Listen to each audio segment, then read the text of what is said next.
Hanoi, October 26, 1967. Just past noon. The sky above Hanoi is a blistering white, dense with tropical heat and humming with the static of war. Flak bursts like dirty fireworks all around, clouds of black smoke punching holes in the blue. Below, the city crawls with anti-aircraft batteries, rocket nests and watchful eyes. It is a hornet's nest, and today the hornets are wide awake. High above it all, a single Navy A4E Skyhawk streaks through the chaos. It is small and fast, made for precision strikes, but it's also thin-skinned, vulnerable when the sky lights up with iron. Inside the cockpit, McCain grips the controls. His jaw clenches behind the mask. His flight suit is damp with sweat. The oxygen hisses, the gauges flicker. Everything in him is taut and trained. He is on his 23rd bombing mission, part of Operation Rolling Thunder, an air campaign carved from politics and fury. The target, a power plant nestled in the very heart of Hanoi. No American has ever flown so deep into this city without being shot down. Every inch of the route bristles with danger. Everyone knows it. McCain knows it. But he flies anyway. The alarm tone screams in his ears. Radar lock, then impact. The Skyhawk shudders violently. A Soviet-built SA-2 missile tears through the sky and slams into his right wing. The aircraft instantly yaws hard to the side. Metal screeches. The controls go slack. McCain's body whips against the harness as the plane begins its death spiral, tumbling nose first toward the earth like a dead thing. Smoke fills the cockpit. The altimeter spins. The canopy blurs with clouds and then buildings. No time. He pulls the ejection handle. An explosion. Then silence. Then violent, blinding wind. The seat rockets skyward, tearing him from the wreckage, but the force nearly kills him. His arms snap under the G-force. One leg goes with them. He is conscious, barely, as his parachute flutters open above Troopback Lake. The streets and rooftops rush up to meet him. And then the water. The lake is shallow, soupy, stagnant with city runoff and the ghosts of revolution. He plunges deep. The parachute drags behind him like seaweed. His limbs, twisted and useless, can't swim. Pain blooms everywhere. He sinks fast, bubbles spiralling toward the surface. But fate stirs. Fishermen and locals run toward the water shouting. They dive in. Some with ropes, others with sticks. His flight suit is cut open. He is dragged to the shore, coughing, bloodied, barely breathing. The crowd swells. Someone kicks him. Another spits. The heat is unbearable. His body curls in on itself like paper in a flame. Hands tie ropes around his arms, then his neck. He is paraded through the streets, filthy, limping, beaten. A prize, a symbol. A hated thing. They do not yet know who he is. And he, John McCain, does not yet know how long the darkness ahead will last. Hoa Lo Prison, Hanoi. To the Vietnamese, it is just a prison, a place for enemies of the state, for traitors and spies. They call it Nha Tu Hoa Lo, the Hoa Lo prison, named after the old ceramic furnace shops that once lined this street. But to the American pilots who vanish behind its rusting gates, it earns a darker name, the Hanoi Hilton. A bitter joke, gallows humour wrapped in grit and defiance. The prison squats in the centre of Hanoi, hidden behind yellowing colonial walls built by the French decades earlier. Iron bars, thick stone corridors, mould-blackened walls. The French designed it to house 600 prisoners. By the time of the Vietnam War, it holds thousands. First Vietnamese dissidents under colonial rule, now downed airmen from the skies above. It is run by the North Vietnamese Army and their Ministry of Public Security. The guards are young, disciplined, suspicious. Many have never left the city. They refer to their American captives as Giak Lai, air pirates. And that's how they treat them. Not as soldiers, but as criminals, guilty of terrorizing women and children from the skies. There is no Geneva Convention here. Only concrete, steel, and silence. Inside, the Americans are kept in cramped cells, some no bigger than a closet, with a single bucket and iron shackles. Others are shared, grouped by rank, trust, or pure randomness. Food is thin rice porridge, maybe a few vegetables, and the occasional protein from rat or insect. The walls sweat in summer and freeze in winter. Lights stay on through the night. The guards call it re-education. The prisoners call it breaking. By 1967, over 250 American POWs are locked inside various camps in North Vietnam. Many of them pass through the Hanoi Hilton at some point, some for weeks, others for years. Among them are Navy men, Air Force pilots and Marines. Some speak French, some only English. Many are Southerners, others from big cities.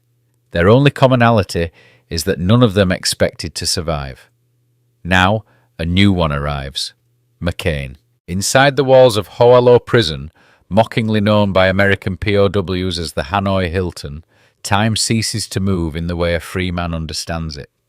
Built by the French in the late 19th century to cage Vietnamese political prisoners, it was now under new management, the North Vietnamese. The irony twisted like smoke in the air, once used by colonizers, now repurposed for the resistance against a new foreign force. The thick yellow walls of the prison, cracked and sweating with mould, hold within them a silent army of captured pilots, Americans mostly, but also South Vietnamese, Thais, a few South Koreans. Some had been there for years already, their names nearly forgotten back home. Others arrived fresh from the sky, broken in body, wide-eyed, mouths still tasting the fear of falling from the clouds. The rooms were narrow, the light thin, the beds slabs of cement. If you were lucky, you might get a straw mat to ease the bone chill that rolled through in winter. Toilets were a single hole. Food came twice a day, cold rice, watery soup, occasionally a strip of pig fat. No medicine, no comforts. The real meat of the prison was in its silence, the way it pressed against your ears until broken by screams from the interrogation rooms. McCain was dumped into this place a wreck of a man, both arms broken, one leg shattered, ribs collapsed, shoulder dislocated. When the villagers pulled him from Troop Bach Lake, they beat him bloody, his flight suit already soaked red. They didn't know who he was, just another bomber who had fallen from the sky. But then, in the prison, the guards began to talk. The son of a Navy admiral, they whispered. The son of a commander of all US forces in the Pacific. He became valuable, a bargaining chip, a symbol. They gave him medical care, not out of kindness, but calculation. A crude surgery, unsterile tools, screams swallowed by concrete. His recovery was slow, racked with infection. But as his body began to knit itself back together in the filthy air of his cell, the battle for McCain's spirit began. He learned to communicate through the tap code, an invisible lifeline between walls. Tap, tap, pause, tap, tap, tap. Messages of hope, warnings, jokes, scripture, a hidden brotherhood under torture. Each man refusing to break completely. They called it the code. Resist. Return with honour. No propaganda, no betrayal. You hold the line until you can't, and even then you find a way back to it. And the torture came often. Ropes cinched tight, joints ripped open again, sleep deprivation, starvation, beatings. His broken body became their canvas. Then one day, everything changes. A high-ranking officer visits his cell, clean uniform, cold eyes. An interpreter walks behind him, arms folded. They sit on a stool. The officer reads from a file.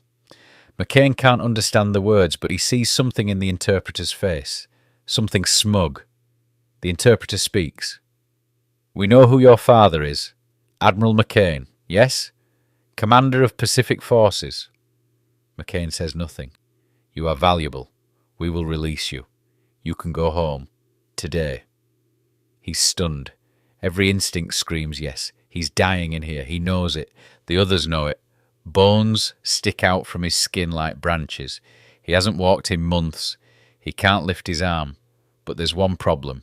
He was not the first captured. Military Code of Conduct says no one leaves unless it's by order of capture. First in, first out. To leave now would be to betray every man still behind those walls, to take the easy way out, to give the enemy their propaganda victory. He doesn't even need to speak. They see it in his eyes, the refusal, the old stubborn streak. So they take the offer back, and the torture returns, worse now, angrier. Time dissolves. It loses all meaning. The seasons bleed into each other. The guards become faces, not names. Some are cruel, others simply numb. McCain invents games to stay sane. Replays old football games in his mind. Builds fantasy ships and commands fleets across oceans. He relives conversations with his mother. Tries to remember the smell of grass, the warmth of sunlight on his neck, the exact shape of his wife's smile. Each day is a negotiation with despair. Some prisoners break, they sign confessions, they read scripts. But even those men, he refuses to judge them. Everyone has their limit. Everyone cracks differently. McCain comes close, many times. But still, every now and then, the taps return. Stay strong, we're still here. 5 years, 5 months, and some days that blurred into one another. That's how long McCain spent in captivity. Hoa Lo had become his world. Concrete walls, rusted bars, and that constant hum of resistance beneath it all. But even a war of wills has an end. It was early 1973. The Paris Peace Accords had been signed. The war, at least on paper, was over. The Americans were leaving Vietnam. And the prisoners, those gaunt men, with hollow cheeks and fire still flickering in their eyes, were coming home. They came in small groups, walked out of their cells under an open sky that felt unreal. McCain, now 36 years old, limped toward the airstrip in Hanoi in silence, his uniform hanging loose from his frame. His hair had greyed at the temples. His arms still didn't move right. He couldn't raise them above his head. But he stood straight as they read his name off the clipboard, handed over his gear, and led him to the waiting plane. The air around the tarmac was thick with humidity and tension. For years, his body had known only confinement, and now he was being handed back to the sky. He didn't cry when the C-141 lifted off, and the jungle fell away beneath them. He just closed his eyes. For a moment he felt weightless and free. He landed in the Philippines first, at Clark Air Base, where doctors took him in. One after another, they peeled away the damage, examining bones that had healed wrong, muscles that had atrophied, lungs that had known too many infections. His body was a catalogue of injury. Multiple surgeries followed. He was flown to Jacksonville, Florida, to continue his recovery, placed in a naval hospital where even walking unaided was a challenge. But the reunions began too. His mother, his father, aged and grave, his wife Carol, waiting all those years, his fellow POWs, men he hadn't seen in full light in years. They told their stories in fragments, in quiet conversations behind closed doors, about the cells, the guards, the rope torture, the beatings, and about the tapping. McCain had always wondered who had been on the other side of that wall, the hand that tapped messages in the darkness, the stranger whose words had kept his sanity intact. Now in a hospital corridor he found out. The man was short, wiry, with a crooked smile and deep creases at the corners of his eyes. They didn't embrace at first, just stared. Years of conversation had passed between them without a single face-to-face word. And then, slowly, McCain reached out, his right arm, the one that still ached from rope binding, and shook his hand. "We talked," he said, smiling. For the first time in a long time. We talked for years. Those who returned home were changed. McCain was no exception, but inside him was a scarred foundation that had been forged in something deeper than pain. There was anger, yes, regret, but also a clarity. He had seen what men were capable of under pressure, both the cruelty of captors and the quiet, unshakable courage of those who refused to break. And though his body was still healing, McCain understood something more than before. Freedom wasn't a word. It was a choice you made every day, even in chains. He didn't plan to run. Not at first. John McCain came home to a country that had changed, and he was a man with wounds that didn't show on the surface. But something in him, something that had calcified in that prison, knew he couldn't just disappear into quiet retirement. Not when the world was still moving, not when his country was still asking for service. Politics found him the way gravity finds a falling stone. He began in the House of Representatives, elected in 1982, Arizona's 1st district, then the Senate in 1986. He took the seat held by Barry Goldwater, and it fit him like a rough old suit, ideological, occasionally prickly, but with weight and conviction. McCain didn't play politics the easy way. He scorned lobbyists. He clashed with party lines. He called out waste, even when it came from his own side. He was a hawk with a conscience, a Republican with a streak of independence that sometimes looked like rebellion. And people noticed. In time, they called him the Maverick. Then came 2000, a run at the presidency. He took on the Bush machine in the Republican primaries, lit fires in New Hampshire town halls, spoke off script, told hard truths. But politics, unlike war, rewards loyalty and machinery over courage. He lost, but didn't vanish. He returned to the Senate, weathered scandals, helped write the McCain-Feingold campaign finance reform. He stood against torture, even when his party wavered. He knew what it meant. He had lived it. 2008, one more shot at the White House. By now, he was a national figure, his face lined, his voice gravelled, his gait stiff with age and memory. He chose Sarah Palin as his running mate, a gamble meant to energise the Conservative base.